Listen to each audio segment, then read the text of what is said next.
Hey everybody, little anamorphic test here. I'm actually recording this audio after the fact. This is my anamorphic lens collection. This first one here is actually maybe looks like it's just slightly misaligned. This is my Aivascope 1.75x version 2. This is the second version that he made of this lens. I've heard this might actually be discontinued, which is sad because it's pretty awesome. You can see it's got some funky to it. It's very sharp, but it's got some barreling to it. It's on a 24mm Tamron SP lens. I'm gonna adjust it just now here to f4. Actually, I think this is f4. And then we're gonna switch to compare it here in just a second. Okay, so this is now my Kowa 16H, which of course is a 2x lens. And this one also, you can see, well, it's vignetting very hard right now because I have an SLR Magic rangefinder on it, which I'll take off in just a second. But you can see that also this has some funny stretch out all the way towards the edges of the frame. It really compresses even more than 2x. And yeah, that's interesting. This is without now the rangefinder on the front, so you can see just how badly that's vignetting this lens. It really can go super wide. This is also not perfectly attached. I had these just sitting on some clamps, like regular lens supports, so that I could basically, there's the focuser, so that I could swap them quickly. So you can see it's vignetting a little more at the bottom than the top, so I don't have it perfectly in front of this 24mm. But yeah, there's the Aivascope, of course out of focus because I don't have my focuser on there. But you can see this also has a little bit of that high compression towards the edges. So when you pan with this, you get sort of a little bit of a feel like you're watching something scroll in an interesting way. It sort of bubbles towards the middle, because it's not a consistent squeeze ratio across the whole thing. But here's the exciting lens. This is my Kowa Anamorphic 35 1.75x. So it's not the C35, which is the 1.5x. And it's not technically labeled as the Inflight, although I believe it's the same optics. You can see this goes really wide. And it's super close to that Aivascope, although it's very true. It doesn't distort anything very much. In fact, the distortion that's left here could possibly even be just from the taking lens itself.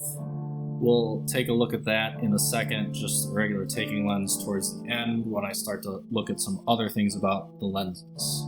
But again, this is on the Pocket 4K at 24mm f4. Now this lens is focused to infinity, so the stuff in the foreground is not in focus. I am hoping to get an FVD35A from Rapido Technologies as my single focus solution for this lens. And just like my 16H, thankfully, I've found that on the 1.75x Kowa, the front ring or beauty ring does come off. A lot of people will be familiar with like an HTN ring, which can replace that and give it external threads to really get your focuser unit, whether it's a Rectilux or FVD16 or 35, really close.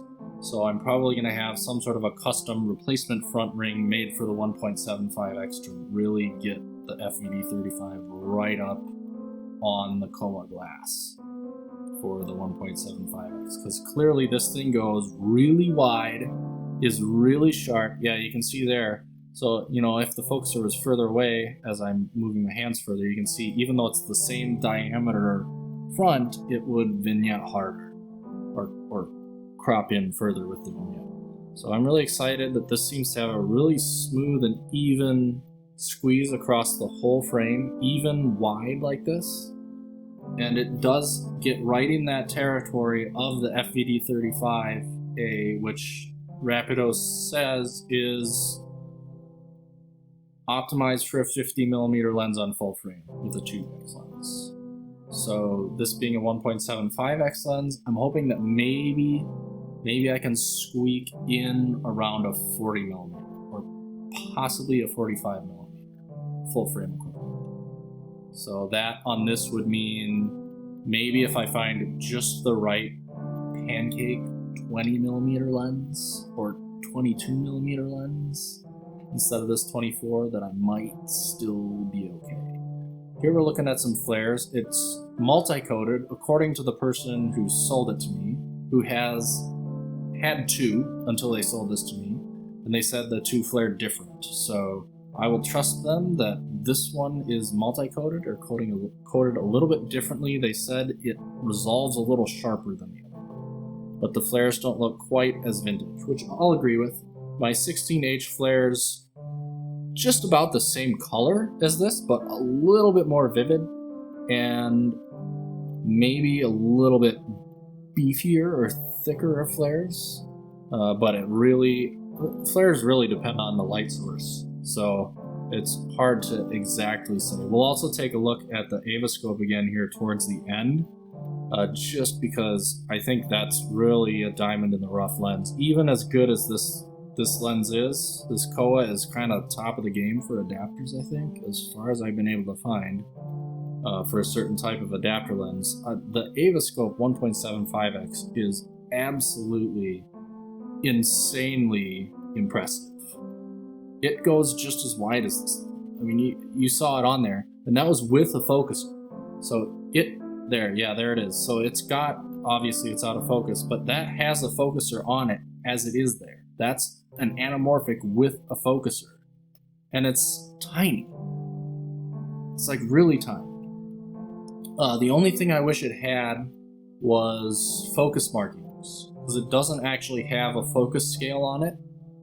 This is kind of a specific need for me because I shoot some anamorphic on my 16mm camera. Yeah, here. Okay, so that was the jump right there. This now is the Aivascope. Just to compare, I mean, you saw it. It was almost like you just switched a taking lens or something. I mean, they're so similar in field of view and where the vignette happens. It's almost silly. This flares like a really nice gold and a sort of that true blue mixed with a purple, like over top of each other. It does both at the same time. And the way they blend together, I think, is just absolutely fantastic. The coating design on this lens is just bonkers. It's beautiful. I've got some 16mm footage that maybe I'll link in the description, just so people can also get a look at that. But I shot some sunset stuff out in the woods on the river, and the sunset just flares like just beautifully. You can see here it's a little lighter. Again, flares vary a lot depending on light source and distance and focus and a whole bunch of stuff on anamorphic. But this isn't the most glamorous. You can see I've put frame guides on here just to show where the 2.39 to 1 would be cropped off the sides, by the way, so you can see that. Here's the Kowa Anamorphic 35 1.75x. And I've been told these were made in the same factory as their cinema glass, because they didn't make very many of them, and they just did small runs for certain projection systems on higher end sort of flights for airplanes. That's what I've heard. I don't know where that information's come from. If somebody knows, where there's some actual documentation on some of these, or somebody that is an authority on it, that'd be great. But you can see how big the front of this thing is. I mean, it's massive. Tito Ferdinand on YouTube has shown how he helped somebody modify the rear of a Rectilux focuser to fit around this, so it's too big to even fit that around. But I'm planning on taking the beauty ring off of it, as it were, to try and get glass closer, because that beauty ring does definitely protrude several millimeters further than the glass. Here's the 16H, which is the other Kowa. You can see, looking through there at the ovals, the difference in the squeeze factor. But the other thing to note is the difference in the front and rear elements, because if your rear element on your anamorphic is smaller than the front element on your taking lens, you will have light loss. It's just is physics that you will have some light loss. Now, in practice, it's usually not a lot unless it's a huge difference.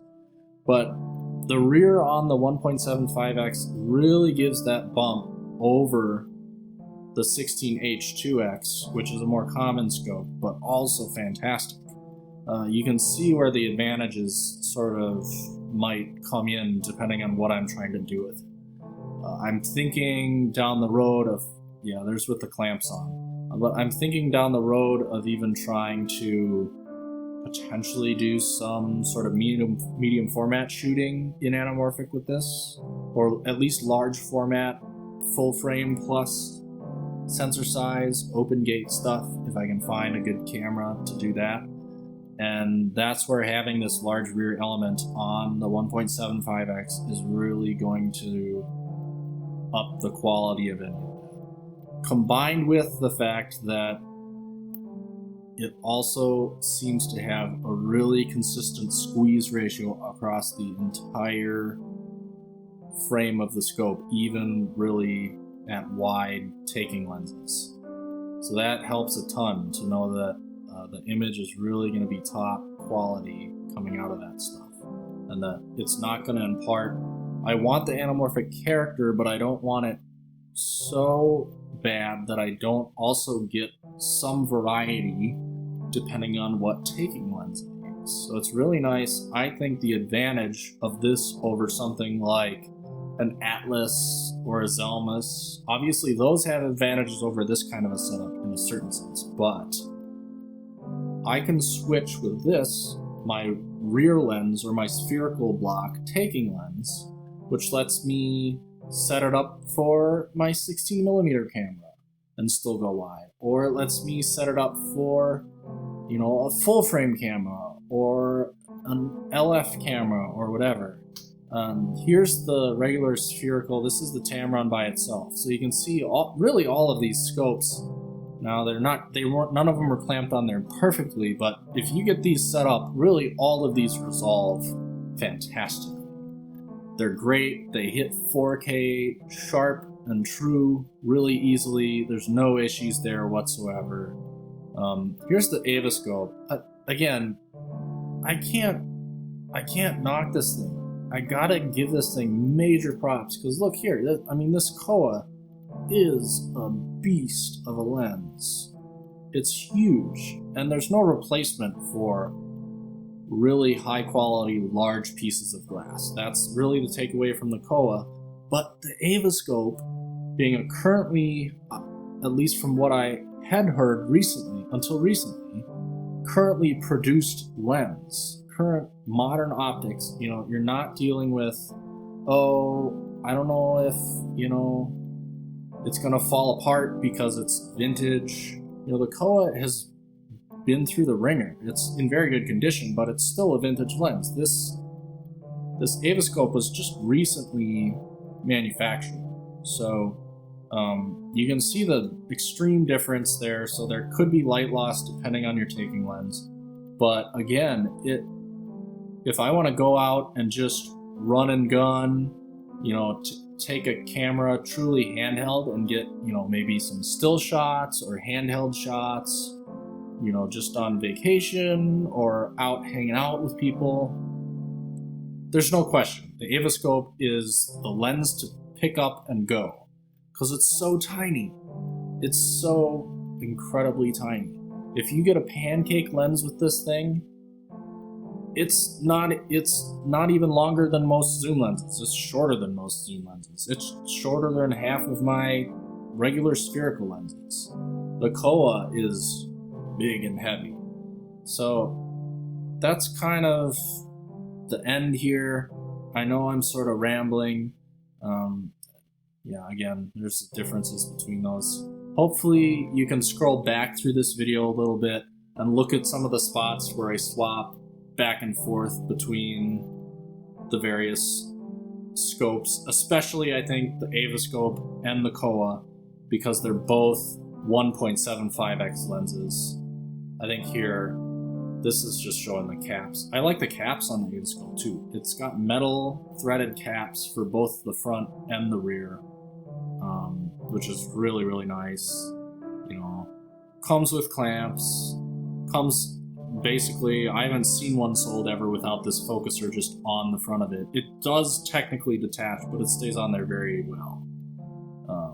You know, it's, as you saw the front, it's 67 mil front, so you can put variable NDs or polarizers or whatever you want on the front of it. Super easy, inexpensively. You don't need, you know, crazy wide, huge filters for the front of it. Whereas with the Kowa 1.75x, I'm expecting that I may even have trouble with some 4x5 matte box filters, depending on how the matte box is set up. It may vignette on the edges of some of those. So I've actually been looking at the 6x6 matte boxes. It's like 6 and a little bit. It's like not quite 7 inches. But those are massive filters and massive sort of like studio level matte boxes. There you can see that ring I'm holding there with my right hand. That's the one that comes off and does sort of protrude from the front of the lens. So if I can take that off and attach something else. If you see those two screws by my thumb, by the way, that's some of the mechanics of this are not the best. That little ring there with all the focus marks on it, it's just like a metal strap, like a thin piece of metal band with those two screws that hold it on there, and they don't hold it super well. So it gets loose every once in a while, and it just sort of like, your focus marks just sort of like flop around on this little thing. And it's obviously not, it's designed to go on an airplane and be focused on the screen on the airplane and just be done. So the focus is very tight on it. Yeah, this is the Aivascope just one more time to show you the difference. And then here is the Kowa, and I think I'm gonna leave it there. This is hitting close to 20 minutes, and that's already longer than I wanted to go. But hopefully this gives some of the anamorphic folks out there a quick run through of a couple lenses and sort of direct, immediate comparison between them and how they perform. There's tons more scopes out there that are similar that I don't have. There's a bunch of versions of the 16H, whether it's by Kowa or Elmo or whatever. And the Aivascope obviously has his own 1.5x, which is completely different from the 1.75x. And there's the Inflight 1.75x on the Kowa side, which I think is the same optics. There's also a 1.75x Isomorpha Inflight, which looks to be very similar, so I don't know if it's the same optics rebranded with slightly different coatings or something, or if it is actually an optically different lens. Maybe somebody else could weigh in on that. If you've had both of those, that would be really cool to know. But yeah, that's kind of it.